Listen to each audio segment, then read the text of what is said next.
अस्सलाम वालेकुम नाज़रीन, एक दफ़ा फिर यूट्यूब चैनल पे नातिया मिर्ज़ा आपके साथ। नाज़रीन, आज सुबह से बड़ा शोर है कि वकला ने बदमाशी कर रहे हैं, वकला जो है वो कानून को अपने हाथ पे ले रहे हैं, वकला दहशत गर्दी कर रहे हैं।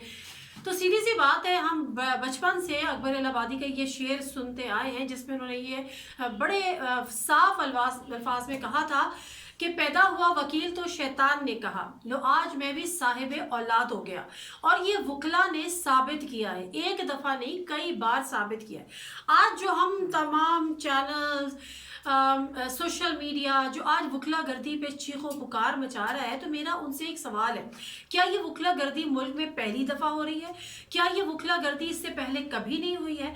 क्या इन्हीं वकला ने कभी कानून को अपने हाथ में नहीं लिया और इन्हीं वकला ने इससे पहले कभी रियासत की रिट को चैलेंज नहीं किया? जनाब, ये 2007 से ये सिलसिला चलता चला आ रहा है, लेकिन उस वक्त हमें सूट करता था, हमारे इदारों को सूट करता था, हमारी हुकूमतों को सूट करता था, इसलिए किसी ने ये नहीं कहा कि ये वकला गर्दी हुई और उनको फिर शय मिली। अगर आप मेरी शायद इस बात से बड़े लोग इख्तिलाफ करेंगे और यकीनन तनकीद का निशाना भी बनाएंगे, लेकिन यकीन मैं बात कर रही हूँ उस परवेज़ मुशर्रफ की जो कि बकौल हमारे आपके डिक्टेटर था, और आज हम बड़े उसे कहते हैं कि वो एक गद्दार भी था, जिसने 35 साल इस मुल्क के लिए सर्व किया, जिसने जंगें लड़ी। ठीक है, उसने आइन को तोड़ा और वो गद्दारी के ज़मरे में भी आता है, लेकिन मुझे मुशर्रफ साहब की जाने आखिरी स्पीच याद है, जब वो वैसे सदर जब आखिरी उन्होंने खिताब किया था, और खिताब के आखिर में उन्होंने कहा था कि इस मुल्क का अब अल्लाह ही हाफिज, और हकीकतन इस मुल्क का उसके बाद से अब तक अल्लाह ही हाफिज है, हमने तो कोई कसर नहीं छोड़ी है। 2007 में जब इफ्तिखार चौधरी वाले मामले पे उसके बाद जो एक वकला तहरीक शुरू हुई, उसमें हमने क्या देखा? उसमें वकला क्या कानून को अपने हाथ में लेके सारा कुछ कर रहे थे? क्या क्या उन्होंने उस सभी हरकतें नहीं की? ये तोड़फोड़ भी होती थी, ये तमाम क्लैशेस भी होते थे, और उसके बाद बहुत सारे वाकयात हुए, यहाँ तक कि कानून नाफिज करने वाले अफसरान पे भी उन्होंने हाथ उठाए, असला उठाया, तोड़फोड़ की। हमें याद है पुलिस पे उन्होंने हाथ उठाया। उसके बाद हमने ये भी देखा कि जज साहिबान पे हमले किए, अदालतों के अंदर जजेस पे हमले किए। तब से अब तक ऐसे लाताद वाकयात, यानी 2007 से 2019 लातादाद वाकयात, लेकिन केस कितने बने हैं इनके खिलाफ? मुझे कोई ये बता दे।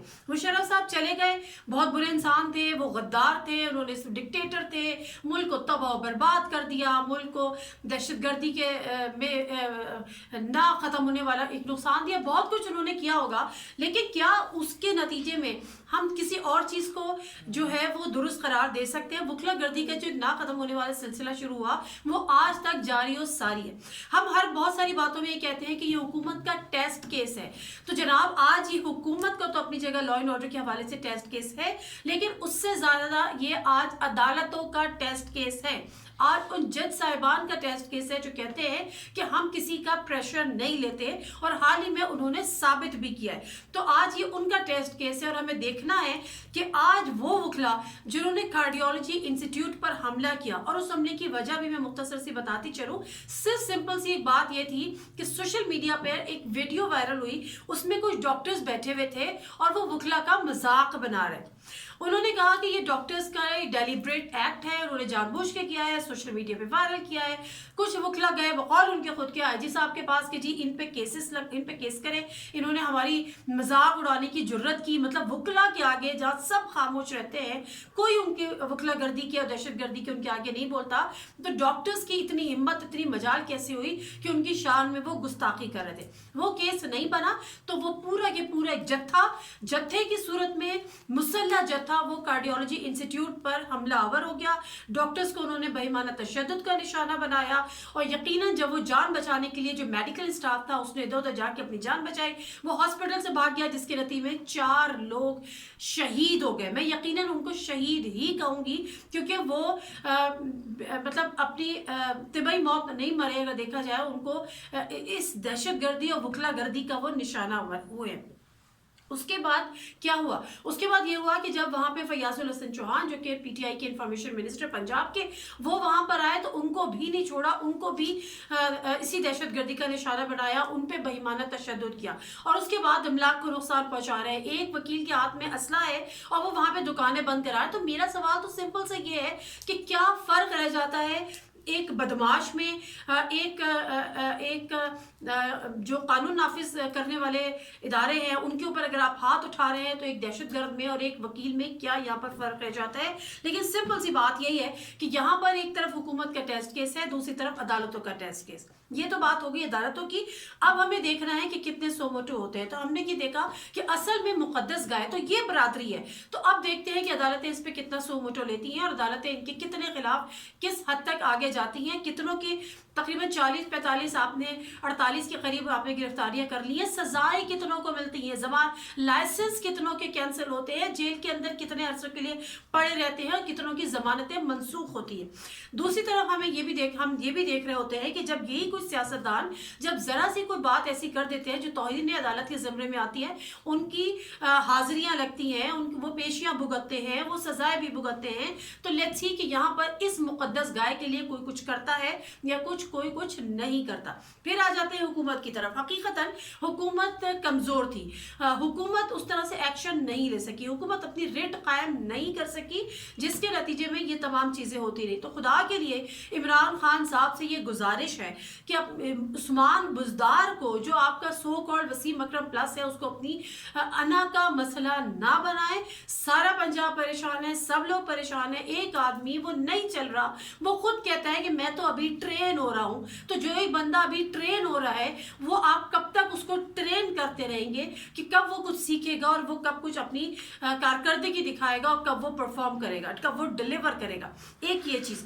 دوسری آج کی جو ایک بڑی اور بھی خبر تھی، بلکہ یہاں پر مختصر سے میں یہ بھی بتاتی چلوں کہ یہ تو وکلا ہے نا، ہم دیکھتے یہاں پہ حکومتی ریٹ کیسے ایکشن میں آتی ہے، حکومت کیسے ایکشن میں آتی ہے۔ اگر یہاں پہ کچھ بلائنڈ پروٹیسٹرز پروٹیسٹ کر رہے ہوتے، یہی حکومتی ریٹ اگر وہ حالت ہاتھ میں لے لیتے جو کہ لیڈی ہیلتھ ورکرز کا اگر یہاں پر کوئی پروٹیسٹ ہو جاتا، تو پھر دیکھتے ہیں آپ نے کیا سے کیا ہو جانا تھا۔ اگر یہاں پہ اساتذہ یعنی ٹیچرز احتجاج کر رہے ہوتے تو ان کو کس طرح سے جو ہے آئینی ہاتھوں سے ان سے نمٹا جاتا۔ لیکن یہاں پہ چونکہ وکلا برادری ہے جو ایکچولی ملک کی مقدس گائے ہے، ان پہ کوئی ہاتھ ڈالے گا تو ایک ملک میں تاریخ رقم ہو جائے گی۔ یہ تو تھا آج سے صبح کا ایک کیس۔ دوسری مختصر بات کروں گی، آصف علی زرداری صاحب کو آج ضمانت پہ وہ رہا ہو گئے ہیں، ان کی بھی میڈیکل بنیادوں پہ رہائی ممکن بھی آئی ہے۔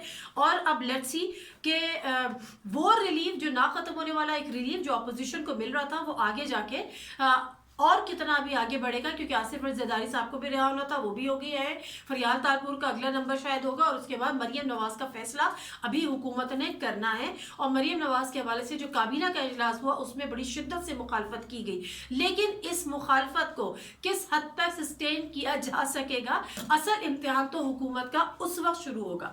پروگرام کے آخر میں راؤ انوار کے حوالے سے ذرا میں بات کر لیتی ہوں۔ آج ہیومن رائٹس ڈے تھا، جس پہ امریکہ کی جانب سے راؤ انوار پر پابندیاں لگ گئی۔ راؤ انوار وہی ایس ایس پی ملیر جو کہ بدنام زمانہ اور جو کہ جن کو انکاؤنٹر کلر بھی کہا جاتا رہا، انکاؤنٹر اسپیشلسٹ چودھری اسلم کے بعد ان کی ایک لمبی کہانی ہے، وہ کہاں سے چلے، وہ کہاں پر پہنچے، کس طرح سے انہوں نے کیا، کس نے ان کا ساتھ دیا، ایک اور وہ مقدس گائے کے طور پر سامنے ہمارے آ چکے ہیں۔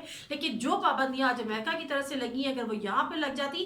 دوسری ایک بات، ہم انکاؤنٹر جب ہوتے ہیں اس میں ہم جن اداروں کو یا جس ریاست کو ہم قصوروار ٹھہراتے ہیں، یہاں پہ ہم پولیٹیکل گورنمنٹ کا جو اصل رول تھا ہم نظر انداز کرتے تھے۔ نصیر اللہ بابر جو سندھ کے وزیر داخلہ تھے اور اس وقت آئی جی افضل شگری تھے، اس وقت ایک میٹنگ میں بے نصیب بھٹو صاحبہ کی حکومت تھی، اس وقت ایک میٹنگ میں باقاعدہ طور پر یہ طے پایا تھا کہ انکاؤنٹر کلنگ کو خاموشی سے کر دیا جائے، کیونکہ ہم جب عدالتوں میں کیسز بھیجتے ہیں وہاں سے چھوٹ جاتے ہیں، جس پہ افضل شگری صاحب جو کہ آئی جی تھے اس وقت سندھ کے، انہوں نے ریزائن کر دیا تھا، لیکن باضابطہ طور پر بغیر کسی ڈاکیومنٹیشن کے، بغیر کسی لکھت پڑھ کے خاموش खामोशी के साथ एनकाउंटर्स का सिलसिला शुरू हो गया था।